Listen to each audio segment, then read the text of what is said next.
Anuradha. YSR TV వార్తలకు స్వాగతం. ముందుగా ఈనాటి ముఖ్యాంశాలు. అనంతపురం జిల్లా నార్పల మండల కేంద్రంలో ప్రాథమిక ఆరోగ్య కేంద్రాన్ని ప్రారంభించిన జిల్లా కలెక్టర్ గంధం చంద్రుడు. ఆంధ్రప్రదేశ్ హైకోర్టు తీర్పుపై ఆందోళన వ్యక్తం చేస్తున్న జర్నలిస్టు సంఘాలు. రాష్ట్ర ప్రభుత్వంపై ఫైర్ అయిన మాజీ మంత్రి పల్లె రఘునాథ్ రెడ్డి. టీడీపీ అధినేత చంద్రబాబుకి సవాల్ విసిరిన ప్రభుత్వ విప్ చెవిరెడ్డి భాస్కర్ రెడ్డి. చిత్తూరు జిల్లా నగరి నియోజకవర్గంలో జరిగిన పలు అభివృద్ధి కార్యక్రమాల్లో పాల్గొన్న ఎమ్మెల్యే ఆర్కే రోజా.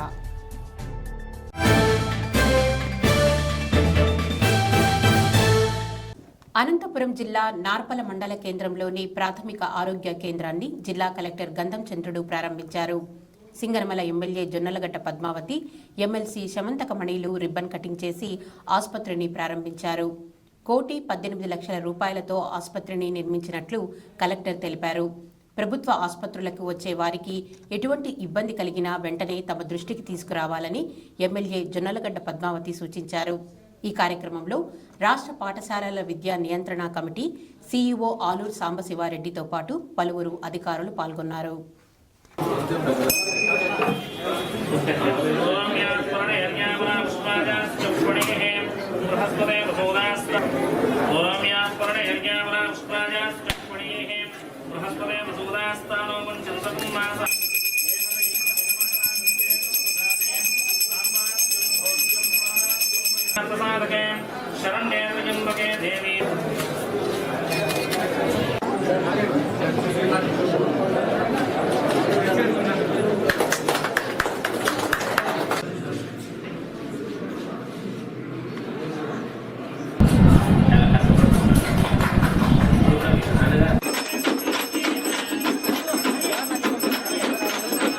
నార్పల మండల హెడ్ క్వార్టర్స్లో కొత్త ప్రైమరీ హెల్త్ సెంటర్ కేంద్రాన్ని Andhra Pradesh medical services infrastructure development corporation వారి ద్వారా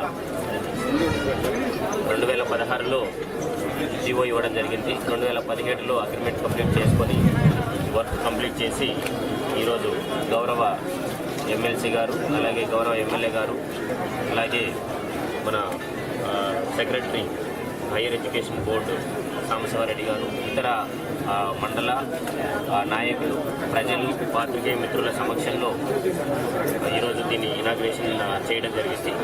ఇది 1,18,00,000 దాదాపుగా 1,20,00,000 వ్యయంతో చేయడం జరిగింది. సో దీన్ని ఈరోజు ఈ కరోనా టైంలో దీన్ని త్వరగా స్టార్ట్ చేసుకుంటే బాగుంటుంది అని చెప్పేసి మన గౌరవ ఎమ్మెల్యే గారు సజెస్ట్ చేయడము. సో ఇమ్మీడియట్గా మిగతా చిన్న చిన్న వర్క్స్ ఏవైతే ఉన్నాయో అవన్నీ కూడా కంప్లీట్ చేసి ఈరోజు స్టార్ట్ చేసుకోవడం కూడా జరిగింది.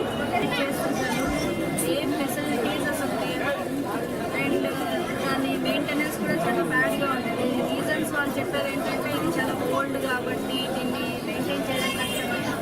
బట్ యాక్చువల్లీ స్టాఫ్కి కొంచెమైనా అంటే అక్కడ పనిచేసే వాళ్ళకి కొంచెమైనా కెపాసిటీ ఉంటే కరెక్ట్గా చేయొచ్చు.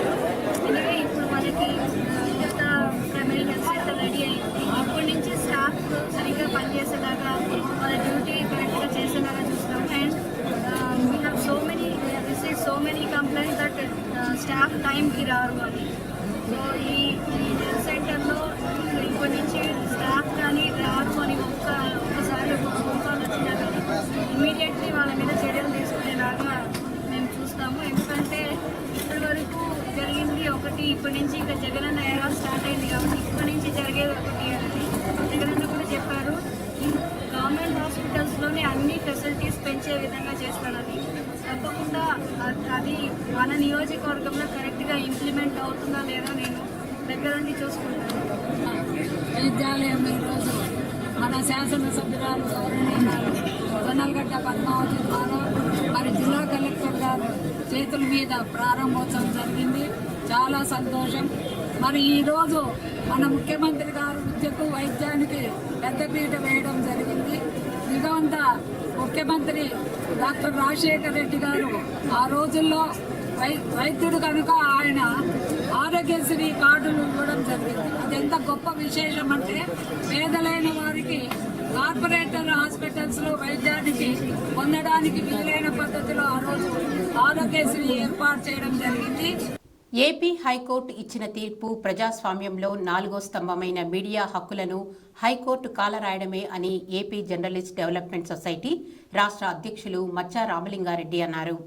హైకోర్టు ఇచ్చిన తీర్పును నిరసిస్తూ అనంతపురం నగరంలో జర్నలిస్టు ర్యాలీలు నిర్వహించారు. ఆర్ఎండ్బి అతిథి గృహం నుండి అంబేద్కర్ విగ్రహం వరకు ఈ ర్యాలీ సాగింది. ర్యాలీ అనంతరం అంబేద్కర్ విగ్రహానికి పూలమాల వేశారు. ఈ సందర్భంగా మచ్చా మాట్లాడుతూ రాజ్యాంగంలో పత్రికా స్వేచ్ఛకు ఉన్నటువంటి హక్కులను కాలరాసే విధంగా హైకోర్టు తీర్పు ఉందన్నారు. ఏపీ హైకోర్టు ఇచ్చినటువంటి తీర్పు ఎత్తివేసి జర్నలిస్టుల హక్కులను కాపాడాలని మచ్చా రామలింగారెడ్డి కోరారు. జర్నలిస్టులు ర్యాలీకి ఎమ్మెల్సీ వెన్నపూస గోపాల్ రెడ్డి సంఘీభావం ప్రకటించారు.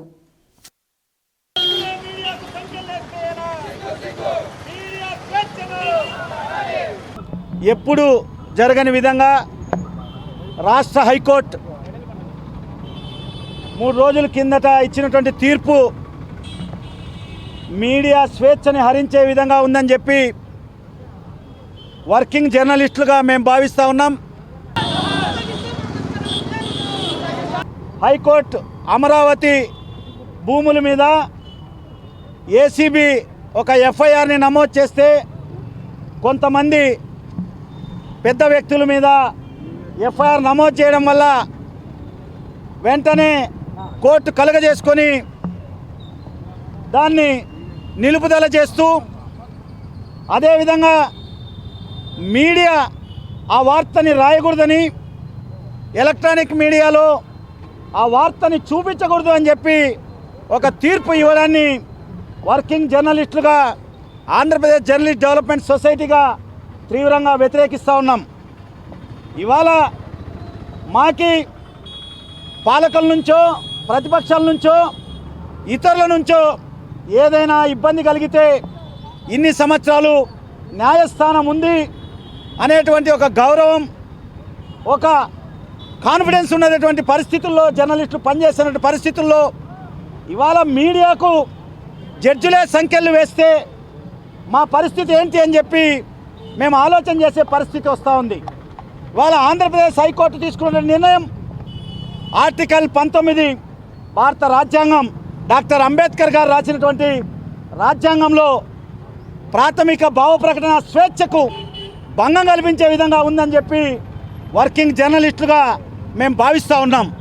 కాబట్టి వెంటనే మేము హైకోర్టుకు విజ్ఞప్తి చేస్తూ ఉన్నాం.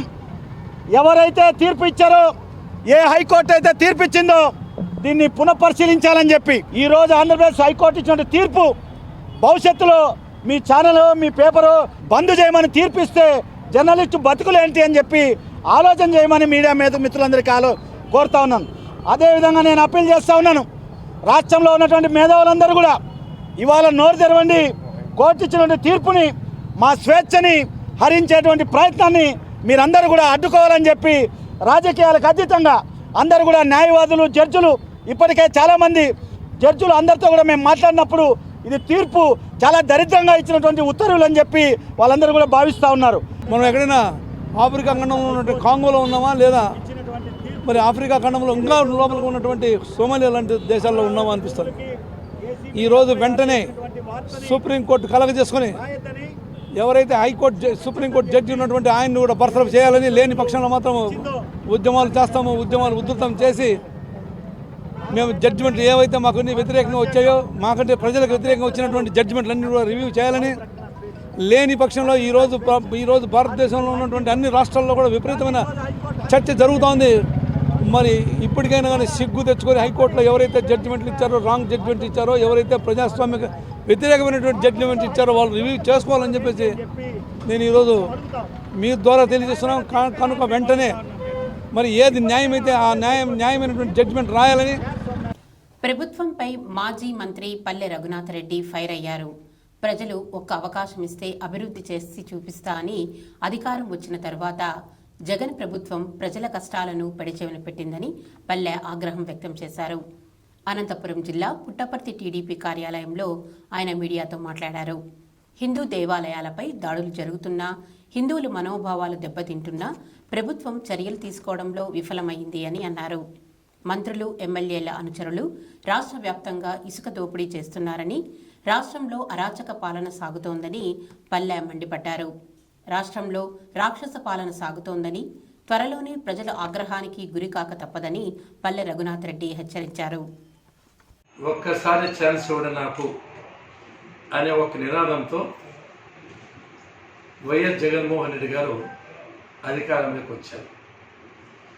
ప్రజలు ఎంతో నమ్మకం పెట్టుకున్నారు. భారీ మెజారిటీ ఇచ్చాము, మాకు తప్పకుండా న్యాయం చేస్తాడు, మా జీవితాలు బాగుపడతాయని చెప్పి చాలా ఆశలు పెట్టుకున్నారు. 16 నెలల కాలంలోనే ఈ ఆశలన్నీ అడియాసలయ్యాయి. అరచేతిలో వైకుంఠం చూపించారు ముఖ్యమంత్రి గారు. ఎప్పుడు కూడా ప్రభుత్వం పేద ప్రజల గురించి ఆలోచన చేయాలి, ఇంత భారీ మెజారిటీ ఇచ్చిన ప్రజలకు తగిన న్యాయం చేయాలి. ఇవన్నీ పక్కకు వదిలిపెట్టి తెలుగుదేశం పార్టీ నాయకులు, కార్యకర్తల మీద, ప్రజల మీద, ఎవరైతే తన మీద ముందు కేసులు పెట్టారో అందరి మీద కూడా కక్ష సాధింపు చర్యకు పాల్పడడం అనేది చాలా బాధాకరము, అభ్యంతరకరము, విచారకరము. ఆ విద్యుత్తుని ఇప్పుడు సరిగా ఇవ్వలేని పరిస్థితికి వచ్చాడు.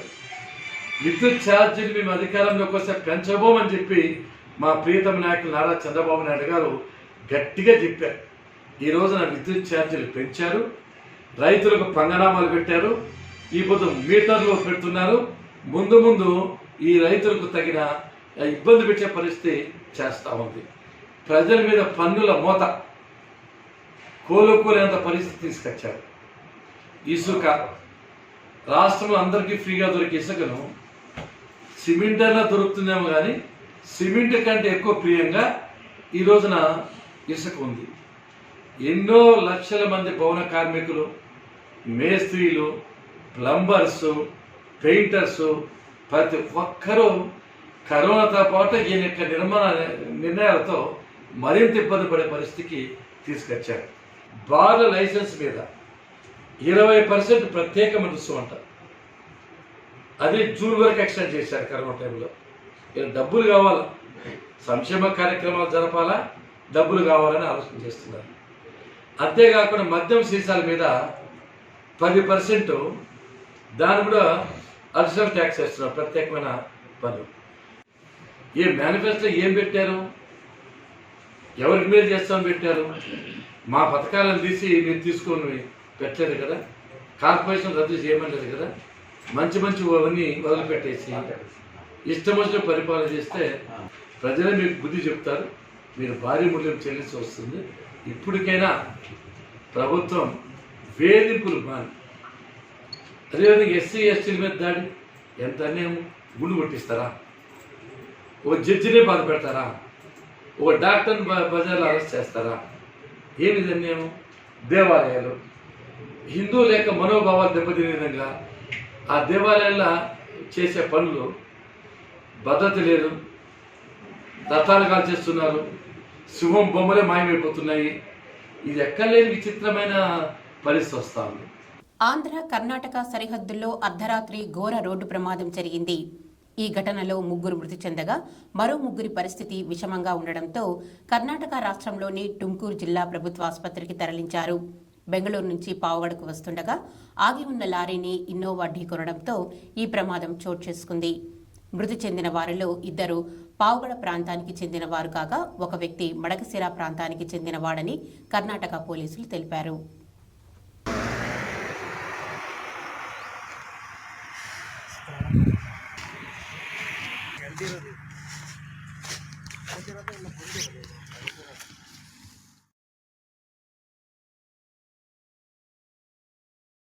టీటీడీ చైర్మన్ వైవి సుబ్బారెడ్డి శ్రీవారి ప్రధాన భక్తుడు అని ప్రభుత్వ విప్ డాక్టర్ చివిరెడ్డి భాస్కర్ రెడ్డి పేర్కొన్నారు. జంధ్యం వేసుకొని సద్బ్రాహ్మణుడు అని అటువంటి టీటీడీ చైర్మన్ వైవి సుబ్బారెడ్డి పట్ల అనుచిత వ్యాఖ్యలు చేసిన ప్రతిపక్ష నాయకుడు చంద్రబాబు తీరును చెవిరెడ్డి ఎండగట్టారు. పద్మావతి అతిథి గృహంలో నిర్వహించిన పాత్రికేయ సమావేశంలో చెవిరెడ్డి మాట్లాడుతూ భగవంతుని ఎడల భక్తి, భయం, శ్రద్ధ కలిగిన వైవి సుబ్బారెడ్డి వంటి భక్తుడిపై చంద్రబాబు విమర్శలు చేయడం బాధాకరమన్నారు. వైవి సుబ్బారెడ్డిపై చేసిన ఆరోపణల పట్ల బహిరంగ చర్చకు సిద్ధమా అని చంద్రబాబుకి సవాల్ విసిరారు.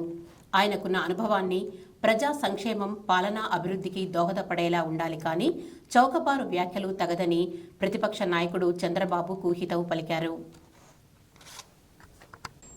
పెద్దలారా, ఆత్మీయులారా, రాజకీయం అన్నది,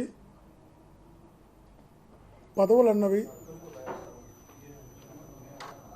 ప్రజాప్రతినిధులుగా గెలుపన్నది ప్రజల నమ్మకం, ప్రజల ఇష్టం మీదనే జరుగుతుంది, జరగాలి. అంతేగాని మనకన్నీ అవి నడిపించే, మన సృష్టి నుంచి చివరి వరకు నడిపించే భగవంతుడు అడ్డు పెట్టుకొని రాజకీయాల్లో ఎదగాలనడం సమంజసం కాదు, సరైంది కాదు. రాజకీయాలను అడ్డు పెట్టుకొని రాజకీయం చేసే వాళ్ళని నేను దరిద్రులు అంట. దేవుణ్ణి అడ్డు పెట్టుకొని రాజకీయాలు చేయాలనుకున్న వాళ్ళు దరిద్రులు. దేవుడు అన్నీ మనకి, ఏ దేవుడైనా, ఏ మతమైనా భగవంతుణ్ణి అడ్డుపెట్టుకుని ఎప్పుడు రాజకీయాలు చేయకూడదు, రాజకీయ కార్యక్రమాలకు వాడకూడదు. విశాఖ దక్షిణ టీడీపీ ఎమ్మెల్యే వాసుపల్లి గణేష్ ఇద్దరు కుమారులు సీఎం జగన్ సమక్షంలో వైసీపీ పార్టీలో చేరారు. ముఖ్యమంత్రి వైఎస్ జగన్మోహన్ రెడ్డి వారికి కండువా కప్పి పార్టీలోకి ఆహ్వానించారు. సీఎం క్యాంపు కార్యాలయంలో జరిగిన ఈ కార్యక్రమంలో MLA Vasupalli Ganesh, MP Vijayasai Reddy party ముఖ్యులు పాల్గొన్నారు. ఈ సందర్భంగా వాసుపల్లి గణేష్ సీఎం జగన్పై ప్రశంసలు కురిపించారు. ఆయన మాట్లాడుతూ, నా కుమారులు వైఎస్ఆర్సీపీలో చేరడం ఆనందంగా ఉందన్నారు. సీఎం వైఎస్ జగన్ గట్స్ ఉన్న నాయకుడు అని, ఆయన ధైర్యమే రాష్ట్రాన్ని ముందుకు తీసుకెళ్తోందని అన్నారు.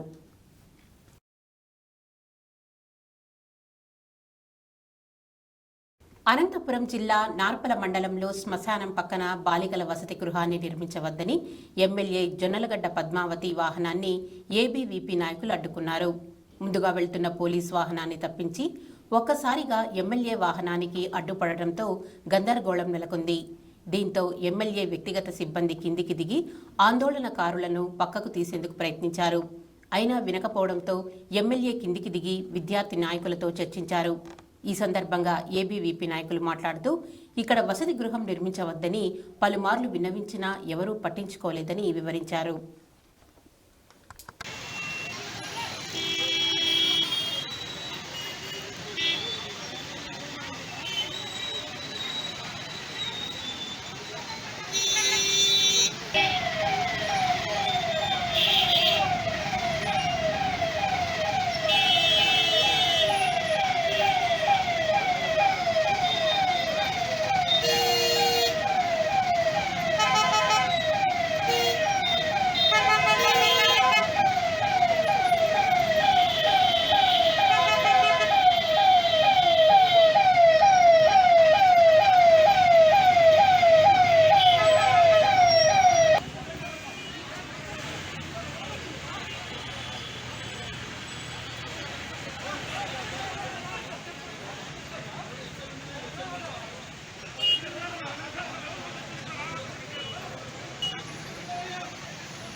రాష్ట్రంలో దళితులపై జరుగుతున్న దాడులను నిరసిస్తూ అనంతపురం నగరంలో బీజేపీ ఆధ్వర్యంలో ర్యాలీ నిర్వహించారు.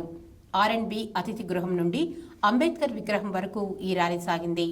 ర్యాలీ అనంతరం బీజేపీ నాయకులు గుడిసె దేవానంద్ మాట్లాడుతూ, రాష్ట్రంలో పోలీస్ రాజ్యం నడుస్తోందని మండిపడ్డారు. వైసీపీ అధికారంలోకి వచ్చిన తర్వాత దళితులపై దాడులు ఎక్కువ అయ్యాయని ఆగ్రహం వ్యక్తం చేశారు. సలహాదారులు సీఎంని పక్కదారి పట్టిస్తున్నారని, సీఎం ఈ విషయాన్ని గ్రహించాలన్నారు. జరుగుతోంది, దాన్ని పూర్తిగా కట్టడి చేయకుండా పోతే ముఖ్యమంత్రి గారు ఫెయిల్యూర్ ముఖ్యమంత్రి అని పేరు తెచ్చుకుంటారు. ఇప్పటికే కోర్టుల ద్వారా, వివిధ మేధావుల ద్వారా ఈరోజు చెడ్డ పేరు కొని తెచ్చుకున్నారు. మరి ఇప్పటికైనా కూడా దళితుల మీద, గిరిజనుల మీద, బడుగు బలహీన వర్గాల మీద దాడులు ఆపి ఈరోజు ఏవైతే దేవాలయాలు 80 దేవాలయాలు భూస్థాపన చేయాలని చెప్పి కుట్రదారులు పన్నాగం పన్నారో వాళ్ళు అరెస్ట్ చేసే దాంట్లో విఫలమై ఎవరైతే హిందూవాదంగా హిందూ దీని మీద ఉద్యమాలు చేస్తున్న వ్యక్తుల మీద కేసులు పెట్టి జైలుకు పంపిస్తున్నారో ఇదంతా చాలా దారుణమైన విషయం. అందుకని మేము ప్రశ్నిస్తున్నాం, ఈ రాష్ట్రంలో ఇక నుంచి ఎప్పుడు కూడా దళితుల మీద, గిరిజనుల మీద దాడులు చేస్తే సహించేది లేదు. ఎస్సీ ఎస్టీ సప్లై నిధులు దుర్వినియోగం అయిపోయినాయి. ఎస్సీ కార్పొరేషన్ నీరు గారిపోయింది. ఈరోజు నిరుద్యోగులైన ఎస్సీ ఎస్టీలు రోడ్లు పన్నారు. ప్రైవేట్ రంగాల్లో ఉద్యోగాలు లేవు. అదేవిధంగా ఉద్యోగాలు రాక వీధిన పన్నాయి. వయసు భారం అయిపోయింది. ఈరోజు ఏదైతే కోటీశ్వరులు చేస్తామన్న మన ముఖ్యమంత్రి తండ్రి వైఎస్ రాజశేఖర రెడ్డి గారు ఇచ్చారో మాట, దాన్ని అమలు చేయమని చెప్పి జగన్మోహన్ రెడ్డి గారికి మేము ప్రశ్నిస్తున్నాం. చిత్తూరు జిల్లా నగరి నియోజకవర్గం ఎమ్మెల్యే ఆర్కే రోజా నేడు పలు అభివృద్ధి కార్యక్రమాల్లో పాల్గొన్నారు. పుత్తూరు రూరల్ గొల్లపల్లిలో 2 లక్షల రూపాయలతో నిర్మించిన బోర్ మోటార్ పైప్ పనులను ఎమ్మెల్యే ప్రారంభించారు. అనంతరం ఉపాధి హామీ పంచాయతీ నిధులతో 10 లక్షల రూపాయలతో నిర్మించిన నూతన అంగన్వాడీ భవనాన్ని ప్రారంభించారు. ఈ సందర్భంగా గ్రామంలోని బాలింతలకు సంపూర్ణ పోషణ కిట్లను అందించారు. పుత్తూరు ప్రాజెక్టు అంగన్వాడీ శాఖ వారు ఏర్పాటు చేసిన ఫుడ్ కోర్టును సందర్శించారు. నగరి మున్సిపాలిటీ పరిధిలోని 1882 మంది లబ్ధిదారులకు ఆన్లైన్ డీప్ సిస్టమ్ ద్వారా ఎమ్మెల్యే స్థలాలను కేటాయించారు.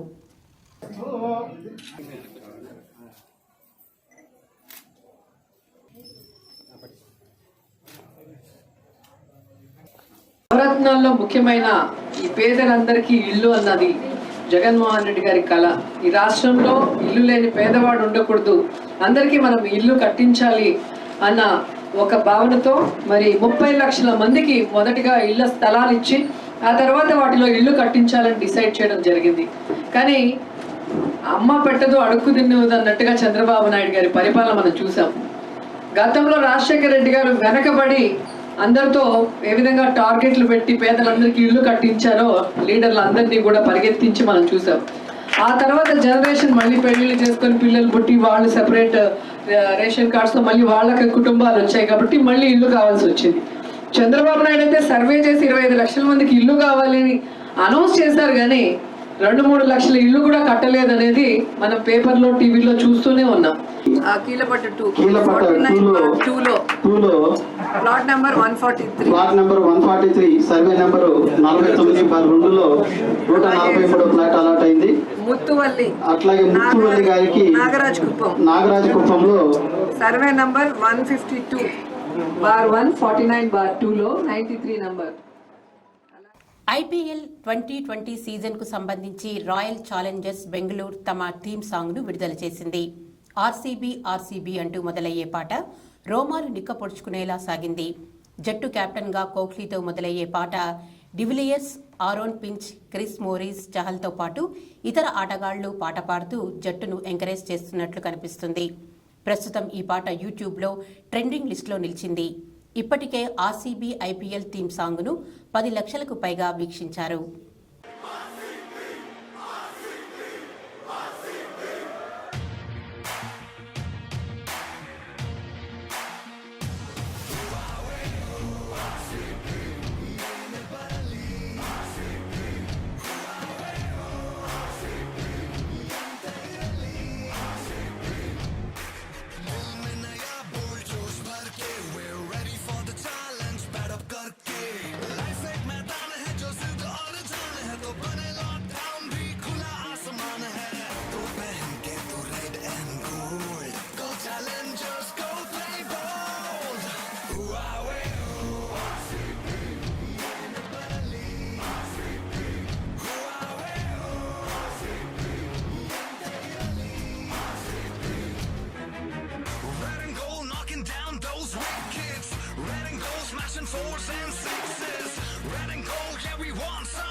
పలు ఐపీఎల్ సీజన్లలో యాంకరింగ్తో మంచి పాపులారిటీ సంపాదించిన మాయంతి లాంగర్ 6 వారాల క్రితం పండంటి మగబిడ్డకు జన్మనిచ్చారు. ఈ సందర్భంగా తన భర్త స్టూవర్ట్ బిన్నీతో కలిసి బిడ్డతో దిగిన ఫోటోను ట్విట్టర్లో షేర్ చేశారు. ఈ సందర్భంగా ఆమె స్పందిస్తూ, ఈసారి ఐపీఎల్ 2020 యాంకరింగ్కు మిస్ అవుతున్నా కానీ ఇంట్లోనే ఉంటూ రోజువారీ ఐపీఎల్ మ్యాచ్లను టీవీలో చూస్తూ ఎంజాయ్ చేయబోతున్నానని తెలిపారు. గత 5 ఏళ్లుగా స్టార్ స్పోర్ట్స్ నిర్వహించిన పలు కార్యక్రమాల్లో ఒక యాంకరింగ్గా తన బాధ్యతను సక్రమంగా నిర్వర్తించానని ఆమె అన్నారు. స్టార్ స్పోర్ట్స్ యాజమాన్యం తనకు చాలా మద్దతునిచ్చిందని, ఆ విషయంలో వారికి కృతజ్ఞత తెలుపుకుంటున్నానంటూ ఆమె ట్వీట్ చేశారు.